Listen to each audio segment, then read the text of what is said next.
আমার যে এত কষ্ট, আমাদের বাড়ি চালাটা থাকতো, আসলে আমি অনেক খুশি হইতাম। অনেকে হাসাহাসি করে আমাকে নিয়ে অনেক ঠান্ডা করে। আসলে আড়ালে আমার পানি পর্যন্ত ধরে, আমার বাড়ি চালা পর্যন্ত নাই। আমার ফুফুতো ভাই জমি নিয়ে বাড়ি চালা নিয়ে আছি। আমার বাড়ি চালা, আমার আর্থিক অবস্থা আমার বলতে খুব খারাপ, সেটা তো বললাম। বাড়ি চালা পর্যন্ত নাই, শুধু ভাঙাচুরা ঘর আছে। এই ঘর ধরে ভেঙে যায়, আমি যে একটা ঘর দেবো সেটা আসলে স্যার আমার অসম্ভব।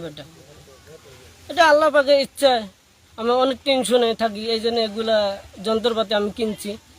কিনা মনে কষ্ট, মনে আবেগ থেকে কষ্টগুলো আনন্দ দেওয়ার জন্য, চোখ দিয়ে যেন পানি না ধরে আড়ালে। আসলে আড়ালে আমার পানি পর্যন্ত ধরে,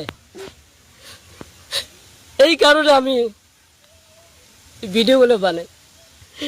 তো বাংলাদেশে যত চর অঞ্চল আছে, অসহায় লোক আছে, সবাইকে দেখতে হবে। আমি চাই না আপনারা আমাকে দেখেন। মানুষ খুশি থাকলে আমিও খুশি থাকবো, এটাই আমার আদেশ, এটাই আমার কথা।